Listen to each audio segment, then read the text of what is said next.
أعوذ بالله السميع العليم من الشيطان الرجيم من همزه ونفخه ونفسه يا أيها الذين آمنوا لا تأكلوا أموالكم بينكم بالباطل إلا أن تكون تجارة عن تراض منكم ولا تقتلوا أنفسكم إن الله كان بكم رحيما۔ حضرات، اللہ تعالیٰ نے انسان کو جو اس دنیا میں بھیجا ہے تو یہ ایک ایسی مخلوق ہے جو کھاتی ہے، پیتی ہے، بیمار ہوتی ہے، گرمی اور سردی سے بچنے کے لیے اسے بہت ساری چیزوں کی ضرورت ہوتی ہے، اور یہ ساری چیزیں انسانی زندگی کی ساری ضروریات وہ پیسے اور روپے سے پوری ہوتی ہیں۔ گویا کہ مال و دولت انسان کی زندگی کا محور ہے، اس کے بغیر زندگی گزارنا مشکل اور ناممکن ہے۔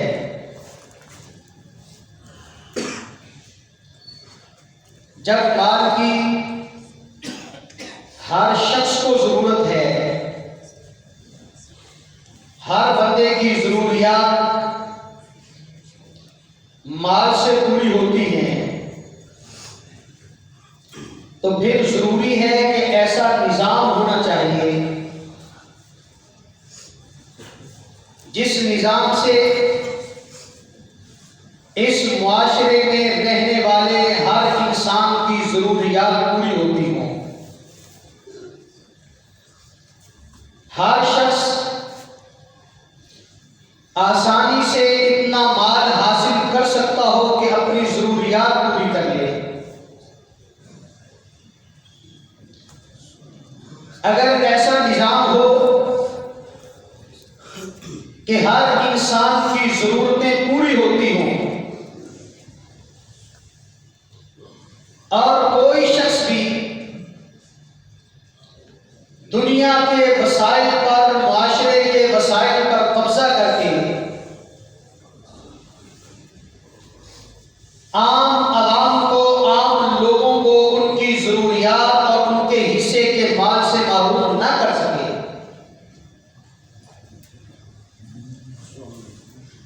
تو ایسا نظام، ایسا سسٹم معاشرے کے امن اور انسانوں کے سکون کا ضامن ہوتا ہے۔ جس معاشرے میں مال کی تقسیم منصفانہ نہ ہو، امیر امیر ہوتا چلا جائے اور غریب غریب ہونے لگے، کچھ کے کتے اور گھوڑے بھی عیاشی کرتے ہوں اور کچھ کی بنیادی ضرورتیں بھی پوری نہ ہوتی ہوں،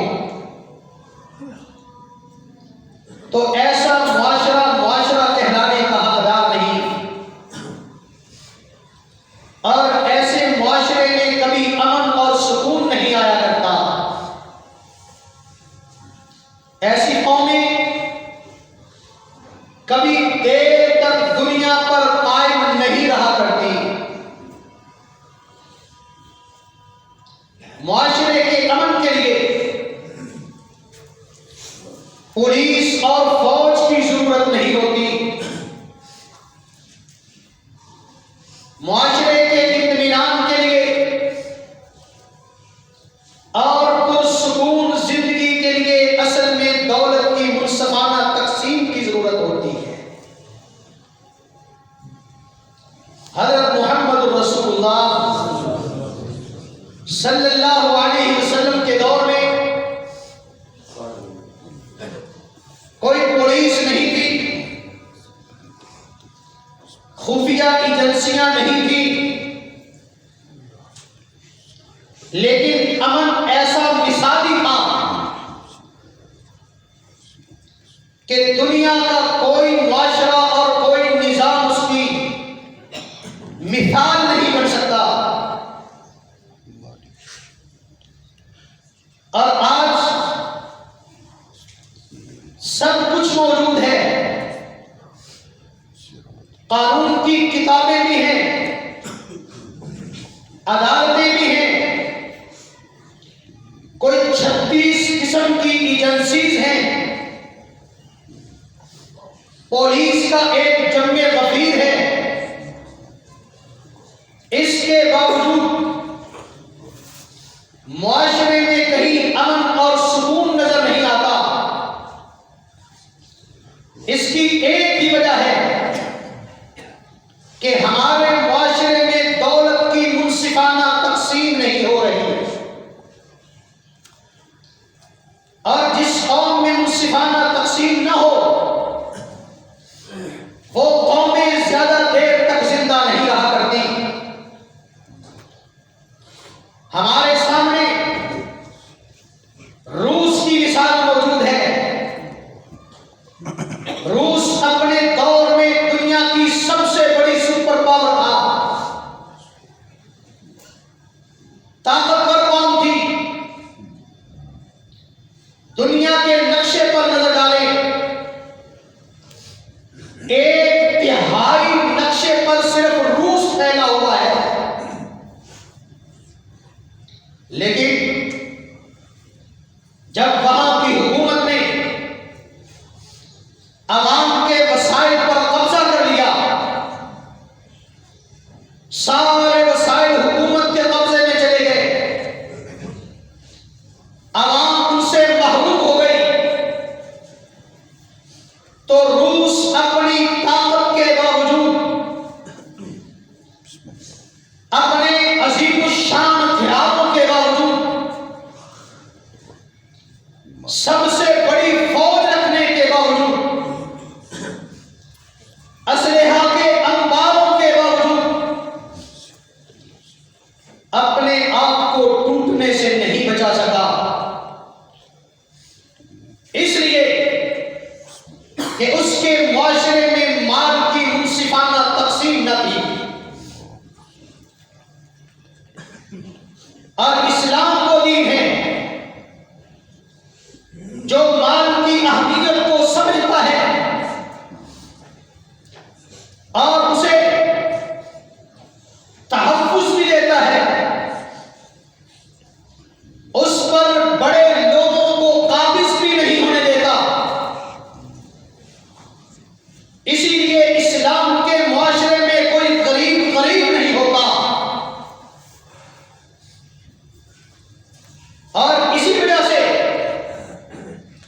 اسلام کے معاشرے میں حسد اور بغض اور عداوت دشمنیاں نہیں ہوتی، سکون ہوتا ہے، اطمینان ہوتا ہے۔ اسلام نے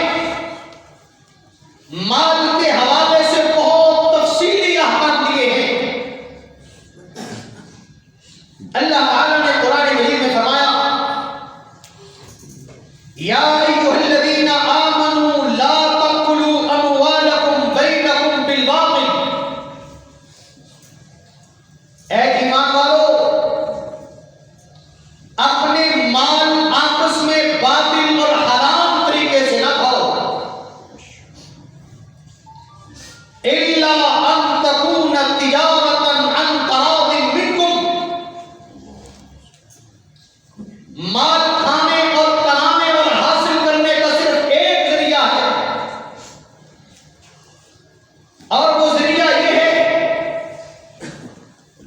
کہ ایسی تجارت کے ذریعے مال لیا جائے جس تجارت پر فریقین رضامند ہو. وَلَا تَقْتُلُوا أَنفُسَكُمْ، اپنے آپ کو قتل نہ کرو، اس لیے کہ جو معاشرہ حرام کھانے لگ جائے، لوٹ گھسوٹ شروع کر دے، فرار اور دھوکہ دہی آ جائے، طاقتور امیر لوگ غریبوں کے مالوں کو ہڑپ کرنے لگے، وہ معاشرہ تباہ ہو جاتا ہے. اس لیے فرمایا وَلَا تَقْتُلُوا أَنفُسَكُمْ، مالوں کو حرام طریقے سے کھا کر، دوسروں کے مالوں پر قبضہ کر کے، حرام طریقے سے تجارت کر کے، حرام ذرائع سے آمدنی لے کر اپنے آپ کو قتل نہ کرو. اور یاد رکھو، جب کوئی حرام کھاتا ہے، لوگوں کے مالوں پر قبضہ کرتا ہے، وہ غریب بھی قتل نہیں ہوتے، وہ امیر بھی قتل ہوا کرتے ہیں. وَلَا تَقْتُلُوا أَنفُسَكُمْ، اپنے آپ کو قتل نہ کرو. إِنَّ اللَّهَ كَانَ بِكُمْ رَحِيمًا، اللہ تم پر رحم کرنے والا ہے. یہ اللہ کا نظام، اللہ کا سسٹم، یہ رحیم اور رحمان کا سسٹم ہے. اس پر چلو گے تو تم پر رحم ہوگا، تو ہم تمہارے معاشرے میں امن اور سکون ہوگا. اس لیے اسلام نے معاشرے کے امن اور سکون کے لیے لوگوں کے لیے ایک ایک ہدایت دی، ایک ایک طریقہ بتایا، حلال ذرائع بھی بتائے، حرام ذرائع سے بھی آگاہ کیا.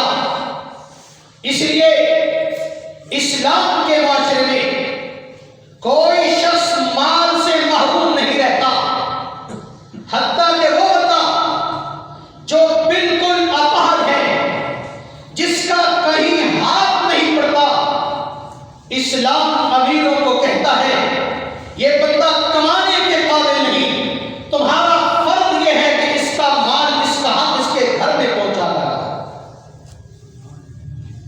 اور اسلامی معاشرے میں کوئی شخص غبن سے، دھوکے سے، حرام طریقے سے، کم تول کر، فراڈ کر کے مال حاصل نہیں کر سکتا. اور اسلام نے حرام ذرائع کا بھی تذکرہ کیا، اور اسلام نے حرام ذرائع سے کمائے ہوئے مال کے اثرات کا بھی تذکرہ کیا. آج میں آپ کے سامنے مال حاصل کرنے کے حرام ذرائع کا تذکرہ کرنا چاہتا ہوں. پہلی چیز سود ہے. سود میں امیر آدمی، مالدار، طالب، طاقتور، غریبوں کی مدد کرنے کی بجائے سود کے ذریعے غریبوں کی جیبوں کو خالی کرتا ہے. سود میں غریبوں کا مال امیروں کی تجوریوں میں جاتا ہے. طاقتور سود کے ذریعے معاشرے کا خون نچوڑتے ہیں، خون پیتے ہیں، کہ وہ معاشرہ بے جان ہو جاتا ہے، مردہ ہو جاتا ہے.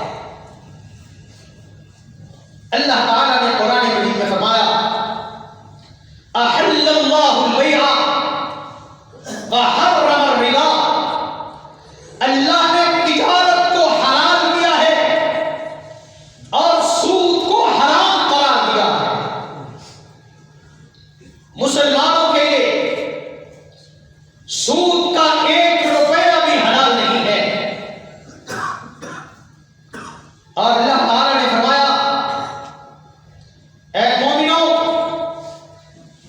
اسلام قبول کرنے سے پہلے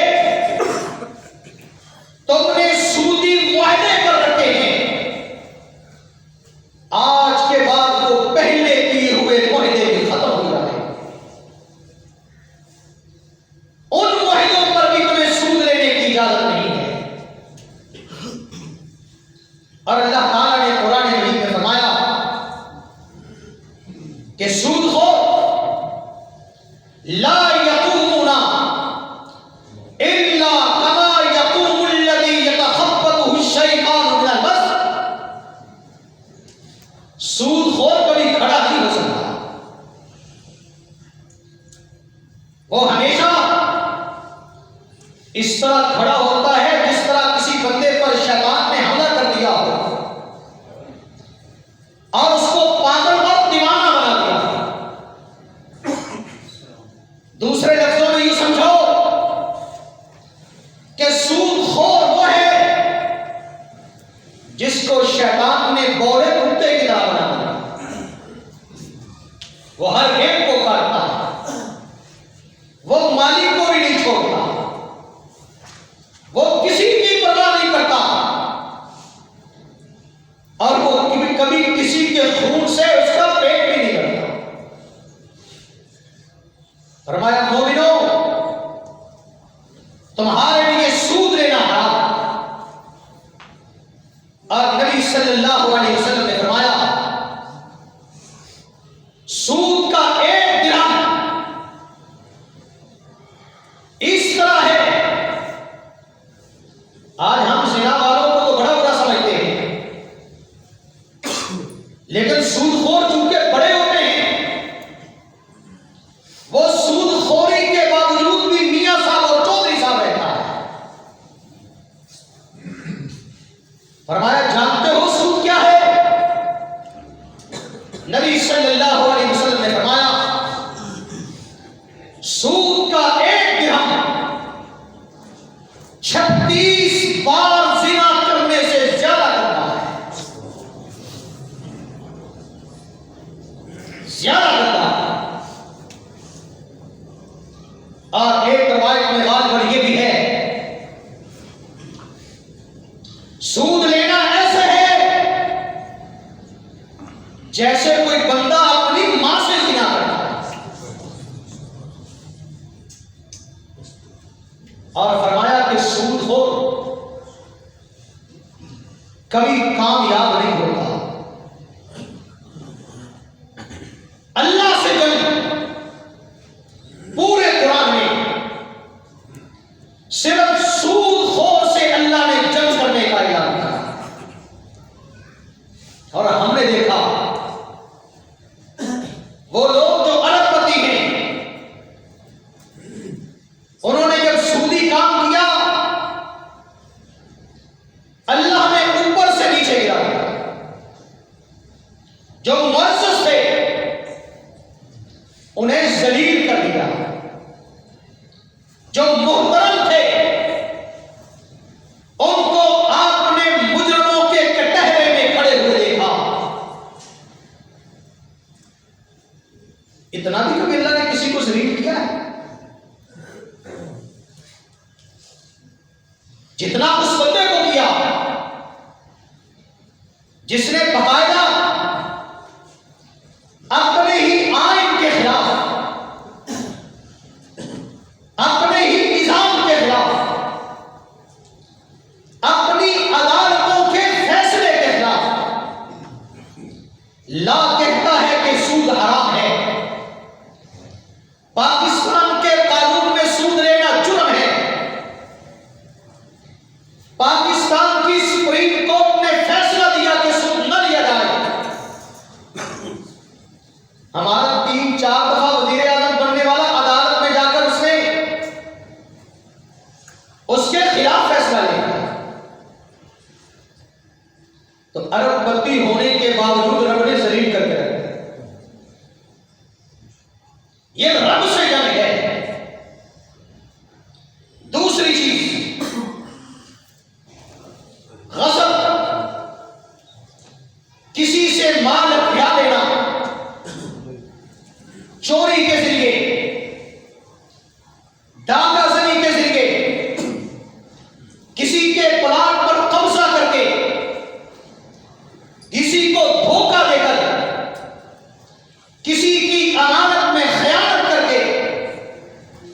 کسی کے مال پہ قبضہ کر لینا، یہ بھی پیسہ کمانے کا حرام ذریعہ ہے، اور یہ ایسا ذریعہ ہے جس کے بارے میں اللہ تعالی نے باقاعدہ حد کا اعلان کیا۔ ایسی سزا جسے دنیا کا کوئی جج، کوئی حکمران بھی معاف نہیں کر سکتا۔ فرمایا السارق والسارقۃ فاقطعوا ایدیہما جزاء بما کسبا نکالا من اللہ۔ چوری کرنے والا مرد ہو یا عورت ہو، ان کا ہاتھ کاٹو، یہ ان کے کیے کا بدلہ ہے، اور اللہ کی طرف سے ان کے لیے بدترین سزا ہے۔ پرویز مشرف نے کہا تھا کہ اگر میں اسلامی قانون نافذ کروں تو اس کا مطلب ہے ساری قوم کو ٹنڈا کر دوں، کہ ساری قوم ہی چور ہے۔ یہ چور تمہیں نے بنائے ہیں، یہ تمہیں نے بنائے ہیں۔ اور اللہ تعالی نے فرمایا انما جزاء الذین یحاربون اللہ ورسولہ ویسعون فی الارض فسادا، ان لوگوں کی سزا جو اللہ اور اس کے رسول سے جنگ کرتے ہیں اور زمین میں فساد مچاتے ہیں،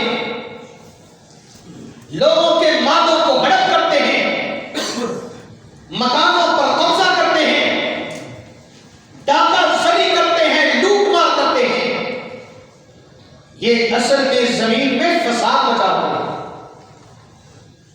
این یقتلوا او یسلبوا او تقطع ایدیہم وارجلہم من خلاف او ینفوا من الارض، ان لوگوں کو قتل کر دیا جائے یا انہیں سولی پر چڑھا دیا جائے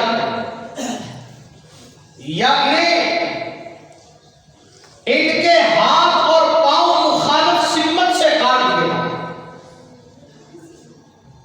یا کم سے کم ایسے بندے کی سزا یہ ہے او ینفوا من الارض، انہیں اپنے ملک اور اپنے معاشرے سے نکال دیا جائے۔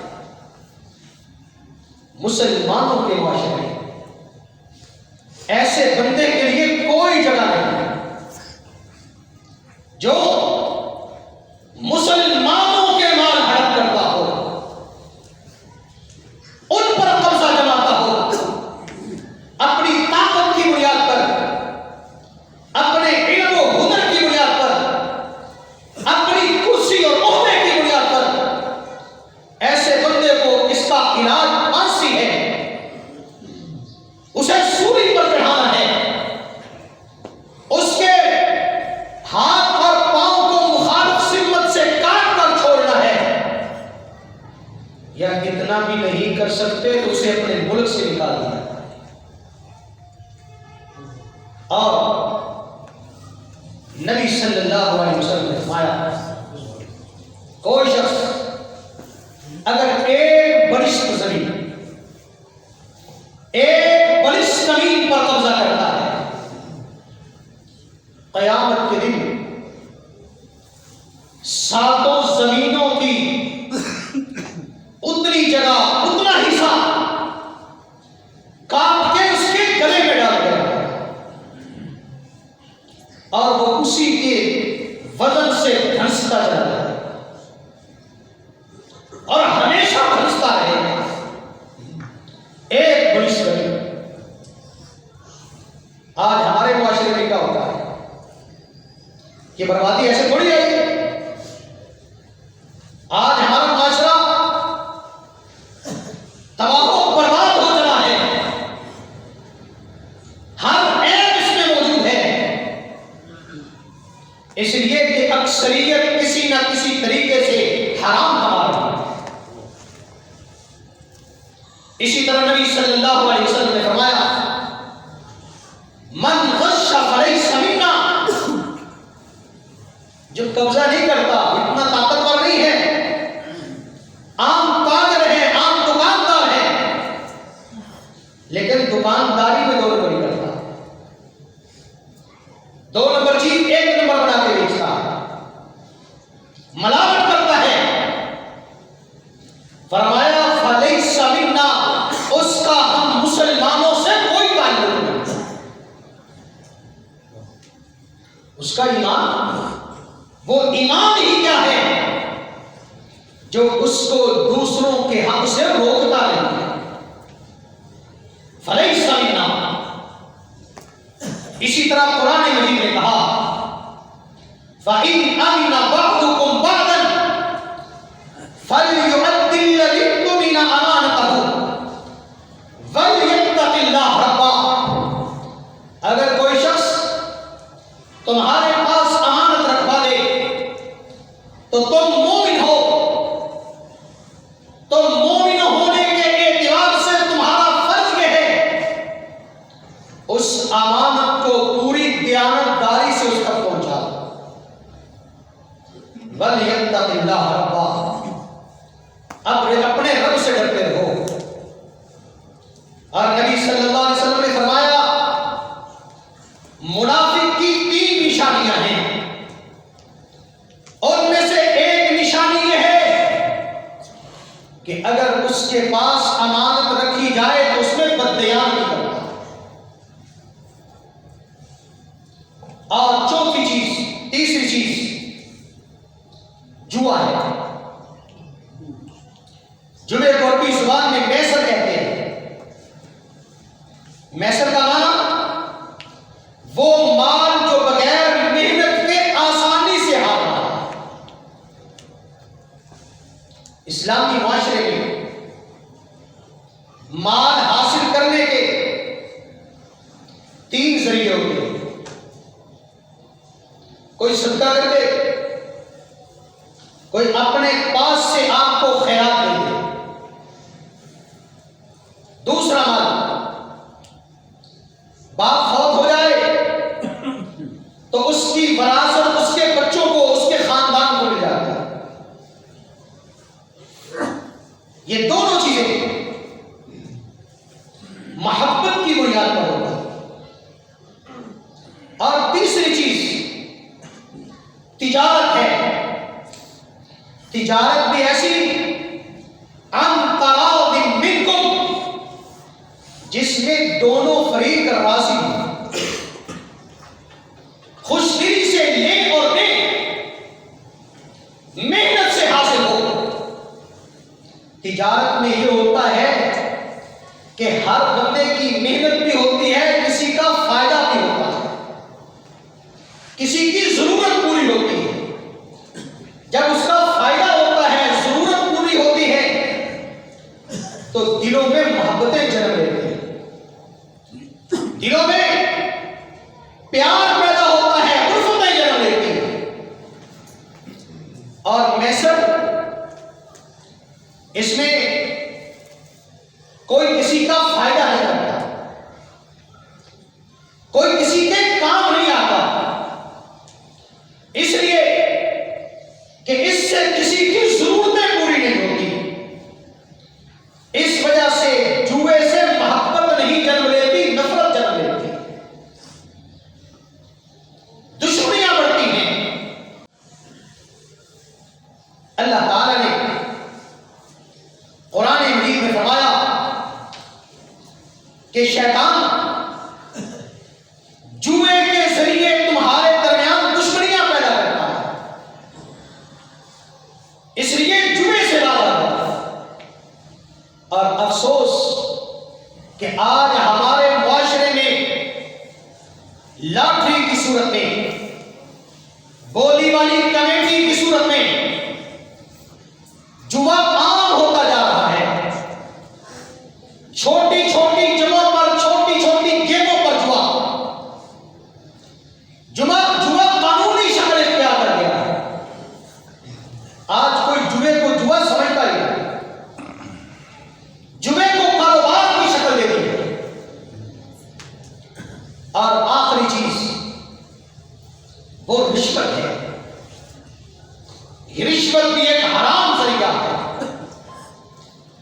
تعالیٰ نے قرآن مجید میں فرمایا وَلَا تَأْكُلُوا أَمْوَالَكُمْ بَيْنَكُمْ بِالْبَاطِلِ وَتُدْلُوا بِهَا إِلَى الْحُكَّامِ لِتَأْكُلُوا فَرِيقٍ مِّنْهُمْ مِنْ أَمْوَالِ النَّاسِ۔ لوگوں حرام طریقے سے مال نہ کھاؤ اور لوگوں کی شکایتیں حکام کے پاس نہ لے جاؤ کہ وہ حکام لوگوں سے رشوت کا مال لے کر کھائیں۔ نبی صلی اللہ علیہ وسلم نے فرمایا الراشی والمرتشی کلاہما فی النار، رشوت دینے والا بھی جہنمی، رشوت لینے والا بھی جہنمی۔ آج ہمارے معاشرے نے رشوت کو اتنا قبول کر لیا ہے، کہتے ہیں جی فلاں افسر پیسے تو لیتا ہے پر کام کر دیتا ہے۔ یعنی ہمارے معاشرے میں ہماری نظر میں رشوت کوئی برائی نہیں ہے، بس کام کر دے۔ رشوت برائی ہے، معاشرے کا خون ہے، معاشرے کی تباہی ہے۔ اور آخری بات کہ حرام کھانے سے، حرام کمانے سے معاشرے کیسے برباد ہوتے ہیں۔ پہلی بات یہ ہے جب لوگ بغیر محنت کے دھوکے اور فرار سے پیسہ کمانے لگتے ہیں تو پھر کاروبار برباد ہو جایا کرتا ہے۔ ہر بندہ سوچتا ہے کاروبار کرنے کی مجھے کیا ضرورت ہے، محنت مزدوری کرنے کی مجھے کیا ضرورت ہے۔ آپ نے دیکھا جانوروں کو، جہاں پر وہ صدقے کا گوشت ڈال رہے ہوتے ہیں، وہی جانور جو کل تک دور دراز سفر کر کے اپنا کھاتا تھا، رزق تلاش کرتا تھا، آج اس کے ارد گرد منڈلا رہا ہوتا ہے۔ اسی طرح جس معاشرے میں حرام شروع ہو جائے اس میں لوگ بے محنت ہو جاتے ہیں، کاروبار نہیں کرتے، کام نہیں کرتے۔ اور آپ دیکھ رہے ہیں کچھ سالوں سے ہمارے ہاں ایک باقاعدہ نئے شعبے نے جنم لیا ہے، وہ ہے فقیروں کا شعبہ۔ ہر موڑ پہ، ہر چوراہے پر، ہر اشارے پر جمع غفیر مانگنے والے۔ کیوں؟ یہ کون ہے؟ جو محنت سے بھی چرا ہے۔ دوسرا نقصان کہ جو چوری پر اور دوسرے طریقے سے مال کمایا جاتا ہے، وہ پھر خرچ بھی ایسے ہی برے طریقوں پر کیا جاتا ہے۔ وہ جو برے طریقے پر خرچ کر رہا ہو کیا کہتے ہیں؟ کہتے ہیں اس نے کون سا کئی مار کے کمایا ہے۔ جو مال محنت سے کمایا جاتا ہے وہ ضائع نہیں کیا ہے۔ جب کسی معاشرے میں لوگ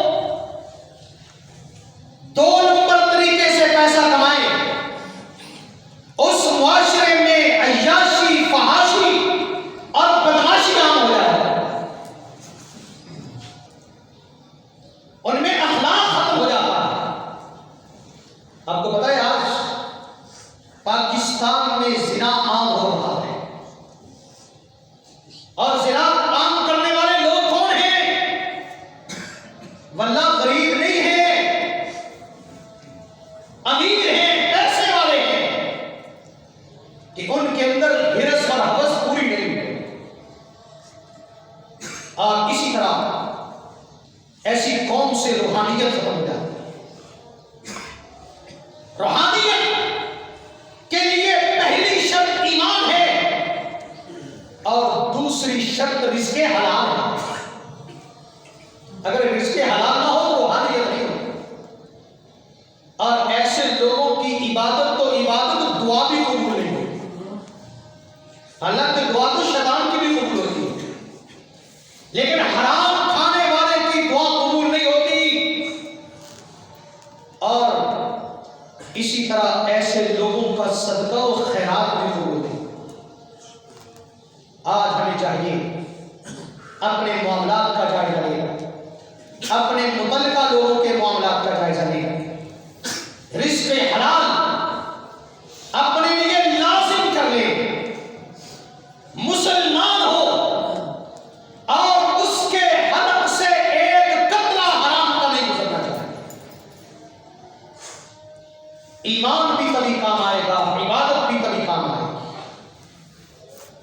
اور حرام انسان سے ایمان بھی چھین لیتا ہے، روحانیت بھی چھین لیتا ہے۔ وآخر دعوانا